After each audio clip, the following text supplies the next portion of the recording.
Olá pessoal, tudo bem? Cá estou eu mais uma vez nessas cápsulas de honestidade e hoje eu vou falar sobre a Barbara Chase Rebu. Para quem a conhece sabe que eu estou falando de uma das maiores potências dos últimos anos. Ela, além de uma artista visual exemplar, mais adiante contarei um pouquinho da história dela, ela também se destaca por ser uma poetisa, tendo escrito mais de 200 poemas, e ela também tem obras de ficção, dentre elas uma ficção histórica conhecida como A Vênus Negra, numa tradução em português, que narra uma das piores histórias que existe na humanidade, que foi o momento em que uma jovem chamada Saartjie Baartman, da tribo Khoi, lá da África, foi raptada por um casal de holandeses. Quer dizer, ela foi prometida de conseguir um trabalho lá em pleno século XIX, em que você já tinha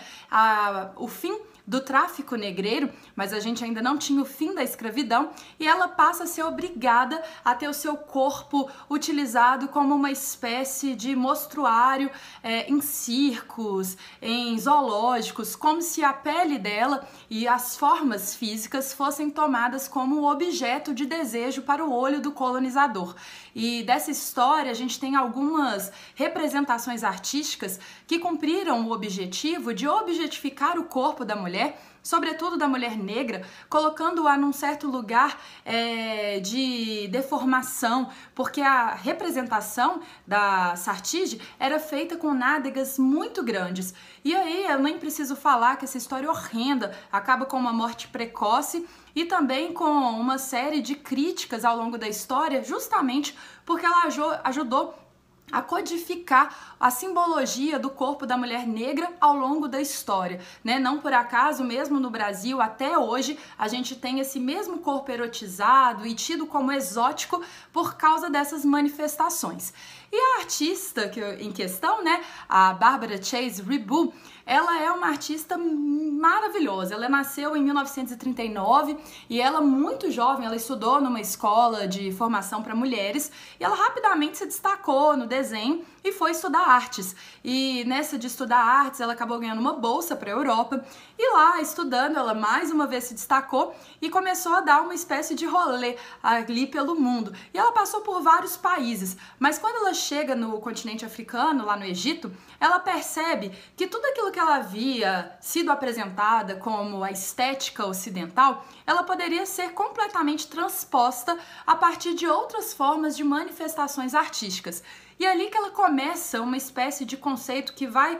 ser carregado por ela até hoje, que começa a perceber que esses dualismos criados pelas formas políticas de existência, elas não faziam sentido algum, mas ao contrário, elas poderiam e deveriam conviver de maneiras análogas, né? Então o trabalho dela vai ser um trabalho que vai sempre perdurar entre os dualismos, sem processos hierárquicos como quis a civilização ocidental ao instituir formas de representação como maiores ou melhores. E aí, a partir desse processo, ela começa os seus desenhos. E nos seus desenhos, ela tenta sempre fazer uma representação da força bruta com uma certa leveza. E isso vai fazer com que ela sente no laboratório e crie uma cera de bronze. Ela vai fazer com que esses materiais da escultura tradicional, o bronze, o alumínio, eles ganhem uma certa aparência de leveza. E a partir dali, o trabalho dela passa a ganhar uma outra dimensão. Ela vai tirando o desenho do papel e vai virando uma das maiores referências da escultura. Tem um trabalho dela chamado O Ventre do Tempo, que é de 1967, que é uma das coisas mais bonitas do mundo, que ele é um trabalho com essa cera de alumínio e ainda algumas cordas tecidas de seda, feitas de seda. Esse trabalho ele vai ser, talvez, não só pelo nome, mas ele vai ser o inaugurador de uma outra série dela que é extremamente forte, que é um trabalho que ela começou em 1969 e só terminou em 2016, ou seja, foram quase 5 décadas trabalhando em uma mesma série chamada Malcolm X. Nas palavras da própria artista, o nome escolhido inicialmente tem a ver com o assassinato do Malcolm X, anos antes dela conseguir erguer essa obra. E se vocês olharem para o monumento, vocês verão que há ali uma espécie de libertação da figura em direção a uma abstração. Contudo, essa abstração, ela ainda remonta o nosso olhar para uma espécie de figura que poderia ser humana, mas que na verdade contém a intensidade das forças que ela consegue manifestar através desse trabalho.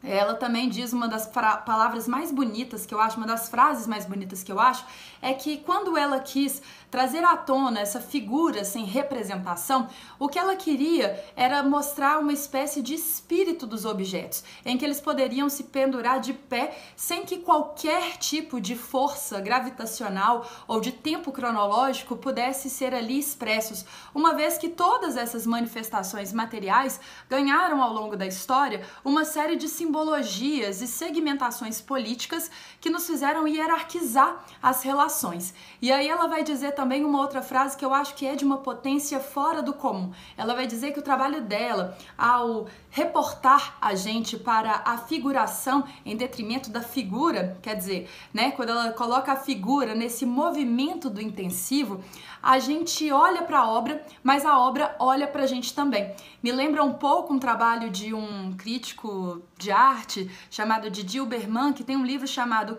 O que Vemos e o que Nos Olha, que vai dizer que há sobre os objetos de arte uma espécie de antropomorfização, ou seja, quando a gente olha um objeto qualquer, ao destituí-lo de sentidos, e no caso do livro do Didier Berman, ele está muito interessado no minimalismo, que foi uma época análoga à época também da Barbara Chase Ribot. Mas quando a Barbara Chase Ribot coloca essa questão dessa espécie de dialética e dizendo que estamos olhando há 50 anos o Malcolm X, o que ela está querendo dizer pra gente é que a força desse nosso olhar carrega traços da nossa história e que talvez justamente por ela tirar o aspecto gravitacional, colocando as armaduras do lado de cima e aquela forma tão, vamos falar assim, tão delicada e tão leve na parte de baixo, faz com que a gente possa repensar a normatização das políticas e os sentidos que nós damos para os sujeitos dentro desse nosso percurso social. Se você gostou dessa história, eu indico fortemente que você procure o trabalho dela por todas essas redes que forem possíveis, porque é um trabalho muito forte e infelizmente tem pouquíssimas traduções das coisas que ela fala, dos objetos dela, mas dando uma catada na internet dá pra gente achar um pouco da sua galeria e se deleitar com essas obras que são, além de ultra tecnológicas, né, porque alteraram boa parte da materialidade dos objetos de arte, ainda carrega um sentido que é muito profundo e muito atual. Obrigada, Barbara Chase Ribot. Nos vemos mais tarde. Beijos!